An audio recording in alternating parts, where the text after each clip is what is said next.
పెద్దిరెడ్డి రామచంద్రారెడ్డి తన మనసులో మాట ఈ రోజున జగన్మోహన్ రెడ్డి గారు చెప్పారంటండి. జగన్మోహన్ రెడ్డి గారే స్వయంగా ఈ రోజున ప్రెస్ మీట్ పెట్టి మరీ చెప్తా ఉన్నారు. ఒకసారి జగన్మోహన్ రెడ్డి గారి మాటలోనే వినండి. సార్ జగన్మోహన్ రెడ్డి సార్ చెప్పండి సార్.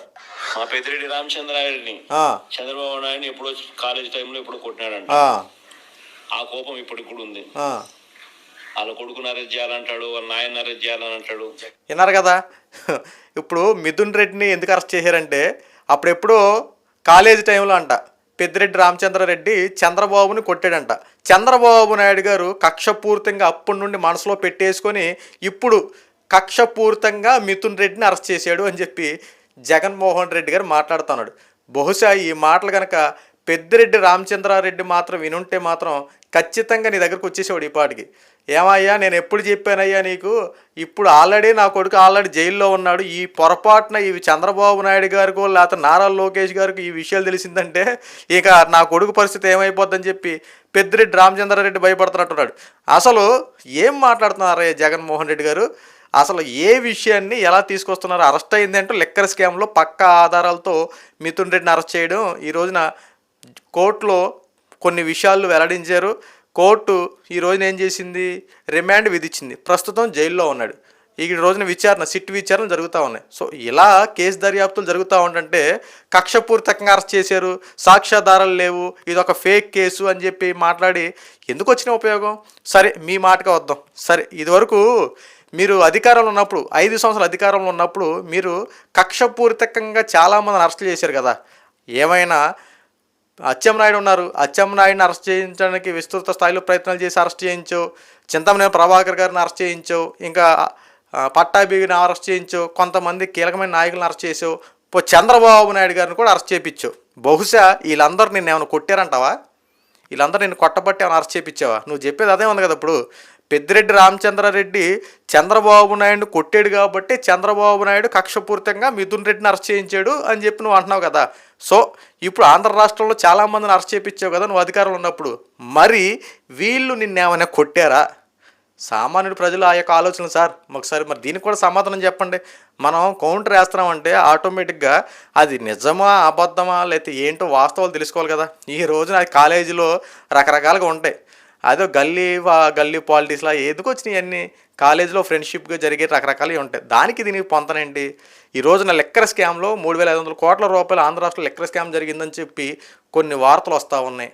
ఆల్రెడీ నీకు అత్యంత సన్నిహితుడు A2గా ఉన్నటువంటి విజయసాయి రెడ్డి గారు కూడా ఒక ప్రెస్ మీట్లో నీ పార్టీ నుండి బయటకు వచ్చేటప్పుడు ఒక ప్రెస్ మీట్ పెట్టి లెక్కర్ స్కామ్ అనేది ఆంధ్ర రాష్ట్రంలో జరిగింది, 1 కాదు 2 కాదు కొన్ని వేల కోట్ల రూపాయల స్కామ్ జరిగింది, తీగలాగితే డొంక గదులుద్ది, కసిరెడ్డిని అరెస్ట్ చేస్తారో లేదంటే మిథున్ రెడ్డిని అరెస్ట్ చేస్తారో లేదంటే జగన్మోహన్ రెడ్డిని అరెస్ట్ చేస్తారో, మొత్తానికి ఆంధ్ర రాష్ట్రంలో లెక్కర్ స్కామ్తో జరగడం వాస్తవం, కొన్ని వేల కోట్ల రూపాయలు విదేశాలకు ఎక్స్పోర్ట్ చేశారు అంటూ విజయసాయిరెడ్డి చెప్పడం జరిగింది. నా దగ్గర కొన్ని కీలకమైన ఆధారాలు ఉన్నాయి. ఒకవేళ నన్ను ఏమైనా విచారణ చేస్తే నేను ఎప్పుడైనా నేను పూర్తి సహకారంగా ఉంటాను, మీకు అన్ని విషయాలు తెలియపరుస్తానని చెప్పి విజయసాయిరెడ్డి కూడా వెల్లడించడం జరిగింది. అసలు ఈరోజు నువ్వు మాట్లాడుతున్నావు కదా, అరెస్టుల పర్వం ఎందుకు జరుగుతూ ఉందంటే కక్షపూరితం అంటావు, దౌర్జన్యాలు అంటావు, చంద్రబాబు నాయుడు పథకాలు ఎగ్గొట్టేసాడు అంటావు, పొంతం లేని మాటలు మాట్లాడడం. ఈ రోజున అదే కదా ఆంధ్ర రాష్ట్రంలో జరిగేది. కక్షపూరితంగా అరెస్ట్ చేయడం అంటే ఏంటి? గత 5 సంవత్సరాలు నువ్వు చేసినవి అక్రమ కేసు పెట్టి చంద్రబాబు నాయుడు మీద స్కిల్ డెవలప్మెంట్ కేసులో కొన్ని వేల కోట్ల రూపాయలు అక్రమాస్తులు కూడబెట్టాడు, దీని మొత్తం నిధులన్నీ మళ్ళించారని చెప్పి లేనిపోయిన అబండాలన్నీ సృష్టించి 53 రోజులు జైల్లో పెట్టావు కదా. ఇది అక్రమ కేసు అంటే ఏమీ తెలియనటువంటి పార్టీ ఆఫీసులు ధ్వంసం చేసినటువంటి వల్లభనేని వంశీని వెనకేసుకొచ్చావు తప్ప ఈ వల్లభనేని వంశీని అరెస్ట్ చేయడానికి అని చెప్పి ఫిర్యాదు చేస్తే ఫిర్యాదు చేసిన వాళ్ళ మీద కేసులు బనాయించి వాళ్ళని అరెస్ట్ చేయడానికి రకరకాల ప్రయత్నాలు చేస్తాం. మరి వీటిని ఏమంటారు? ఈ రోజున చట్టం తాను చేసుకుపోతుంది అంటానికి ఇదే నిదర్శనం. తప్పు చేసిన వాడిని తాట తీస్తా ఉన్నారు పోలీసులు. ఎందుకంటే గతంలో నిజంగా నువ్వు తప్పు చేసిన వాడిని నీ పార్టీ నా పార్టీ పరావయుడు ఎవడైతే నాకెందుకు, తప్పు చేస్తే ఖచ్చితంగా శిక్షణ పెంచాలని చెప్పి నువ్వు ఒక రూల్స్ అండ్ రెగ్యులేషన్తో ఫాలో అయితే కనుక పరిస్థితులు ఈరోజు ఎంత దారుణంగా ఉండే కాదు. ఈ రోజున దోచుకున్నారు, దాచుకో పంచుకో అన్నట్టు అందరికాడికి దోచుకొని రకరకాలుగా చేసి ఈ రోజున వాస్తవాలు బయటపడేపాటికి స్కూల్లో కొట్టాడు, కాలేజీలో కొట్టాడు, కక్షపూరితం అంటావు. ఎందుకు వచ్చినాయి ఈ మాటలు? అక్రమాస్తులు కూడబెట్టావని చెప్పి నిన్ను అరెస్ట్ చేశారు, బెయిల్ మీద బయటకు వచ్చావు, 11 సంవత్సరాల పైగా బెయిల్ మీద బయట ఉన్నావు. ఈ రోజున అక్రమాస్తులు కూడబెట్టావని చెప్పి అవన్నీ నేరారోపణలు అన్నీ నిరూపణ అయ్యేబట్టే కదా నువ్వు 13 సంవత్సరాలు 13 నెలల్లో 15 నెలల్లో జైల్లో ఉన్నావు. సో మరి అవన్నీ లెక్కలు కదా, ఇవన్నీ ఆ వాస్తవాలు ఉండబట్టే కదా నువ్వు జైల్లో ఉన్నావు. రేపొద్దు నీ కూడా తప్పు అంటావేంటి? నేను అరెస్ట్ చేసింది ఎందుకంటే ఈసారి కాంగ్రెస్ పేరు చెప్తామేమో. ఎందుకు వచ్చింది? ఏదోటి చెప్పకపోతే నిద్ర పట్టదా మీకు? ఈ రోజున జరిగిన విషయాల్ని ప్రజలకు తెలియపరచడం మానేసి మా తప్పు చేస్తే ఖచ్చితంగా ఎవడైనా శిక్ష అనుభవించాల్సిందే, నువ్వు వాళ్ళకి సపోర్ట్గా ఉండాల్సింది పోయి ఇప్పుడు లెక్కర్ స్కామ్ అనేది అనుకోండి, లెక్కర్ స్కామ్లో ఏ రూపాయిని ఎటు నుండి ఎటు వచ్చినా సరే నీ చేతిలో కదా వచ్చేది. అది నష్టం వచ్చినా లాభం వచ్చినా ఏదో వచ్చినా సరే నీ చేతిలోకి రావాల్సిందే కదా. ఈ రోజున లెక్కర్ స్కామ్ విషయంలో కొన్ని కోట్ల రూపాయలు మద్యం స్కామ్ జరిగిందన్నట్టు ఆరోపణలు వస్తూ ఉన్నాయి, అవి ఎంక్వైరీలు జరుగుతూ ఉన్నాయి. ఇంకొకటి, నువ్వు డిజిటల్ మనీని ఎందుకు తీసుకోలేదు? ఎక్కడికక్కడే ఈ ఫోన్పేలు గూగుల్ పేలు ఇలాంటివన్నీ ఆపేసి కేవలం హ్యాండ్ టు హ్యాండ్ క్యాష్ ఎందుకు పెట్టారు? మరి క్యాష్ డబ్బు అంతా ఎంత అమ్ముతున్నారు, ఎంత వస్తూ ఉంది, లావాదేవీల డబ్బు అంతా ఎవరు హ్యాండ్లింగ్ చేస్తున్నారు, హ్యాండ్లింగ్ చేసిన డబ్బు చివరి ఆఖరికి ఎక్కడ చేరుతుంది అని చెప్పి ప్రతిదీ తెలుసుకోవాలి కదా. సో ఇందులో ప్రధానంగా పేరున పడేది మిథున్ రెడ్డి. రాజ్ కసిరెడ్డిని ఇలాంటి వాళ్ళు అందరిని ఎంక్వైరీ చేశారు. వాళ్ళు చెప్పగా పేరు ఎవరు చెప్పి మిథున్ రెడ్డి చెప్పి ఇప్పుడు మిథున్ రెడ్డిని ఎంక్వైరీ చేస్తే బహుశా నా దగ్గరకు వచ్చిన రూపాయినంతా నేను జగన్మోహన్ రెడ్డి గారికి పంపించానని చెప్పి అనుకోండి, జగన్మోహన్ రెడ్డి గారు కూడా అరెస్ట్ చేస్తారు. లేదంటే ఇంకెవరైనా టీడీపీకి సంబంధించిన నాయకుల పేర్లు చెప్తే టీడీపీ వాళ్ళని కూడా అరెస్ట్ చేస్తారు. లేదంటే జనసేన నాయకులకు సంబంధించిన పేర్లు చెప్తే జనసేన నాయకులను అరెస్ట్ చేస్తారు. లేదంటే ఎవరైనా ఒక బడా నాయకుడు లేదంటే ఎవరైనా పారిశ్రామికవేత్త పేరు చెప్తే వాళ్ళని అరెస్ట్ చేస్తారు. ఇక్కడ జగన్మోహన్ రెడ్డిని అరెస్ట్ చేస్తారా లేదంటే వాళ్ళని అరెస్ట్ చేస్తారా వీళ్ళని అరెస్ట్ చేస్తే పాయింట్ కాదు. నెక్స్ట్ ఎవరు?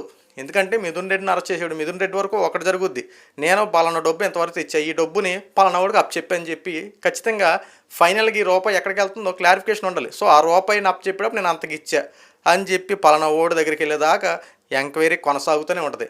ఎందుకంటే ఆల్రెడీ నిపుణులు చాలామంది చెప్తాను ఇది ఢిల్లీ లెక్కర్ స్కామ్ కన్నా అతిపెద్ద స్కామ్ అని చెప్పి ఈడీ సిట్ విచారణలో రకరకాలుగా ఈరోజు తెలుపుతూ ఉంది.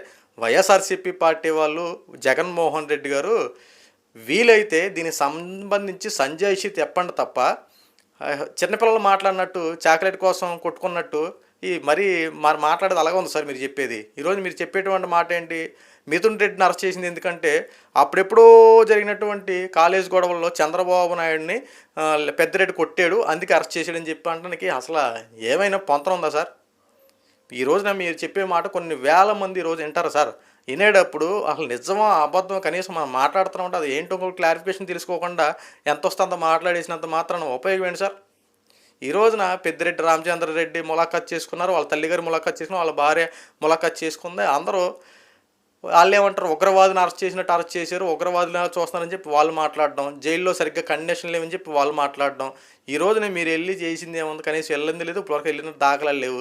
కనీసం ఆ కుటుంబానికి మీరు పరామర్శించి వాళ్ళకి అండగా నిలవాల్సింది పోయి వాళ్ళని ఇంకా ఇరికిచ్చి రకరకాలుగా చేసి ఇంకా కేసుని ఇంకా స్ట్రాంగ్గా చేసే ప్రక్రియ చేయడం వల్ల ఉపయోగం ఏంటి? ఇప్పటికైనా వాస్తవాలు తెలుసుకోండి.